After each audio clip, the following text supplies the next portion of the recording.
Kawuok e weche go en Jalup jatend piny Kenya Rigathi Gachagua obago romo kod jotelo mag Kenya Kwanza mondo mi gitwag ewi kaka jood bura biro chwalo weche mopogore opogore kaka achiel kuomgi ka bende achiel kuomgi en somo mar CBC. Ahinya to gi lokruok manyocha wuok ni jopuonjre mag grade mar 6 biro dong e skunde primary. Gichano ni mondo jood bura mag kweth noti kod omenda mag CDF gero klese kod kuonde nindo ne jopuonjre go e skunde gi mag primary mondo mi okony jopuonjre mag grade mar 7 nyaka 9.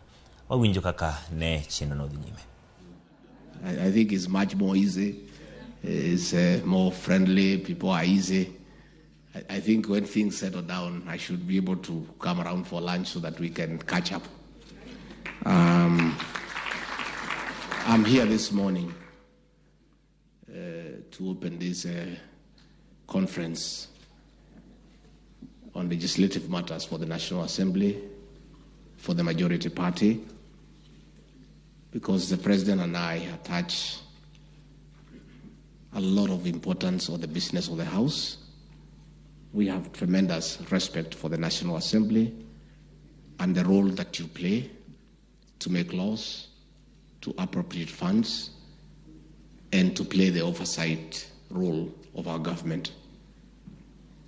And you know, the President is on record on our desire to respect independent institutions. So even in our independence role, we do respect your role, and we want to allow you to operate freely, make good laws for this country, appropriate funds for our country's development, and in a very robust manner, provide oversight for what the executive is doing. So the meeting you have this morning, this conference, is very important for your housekeeping to agree on the way forward.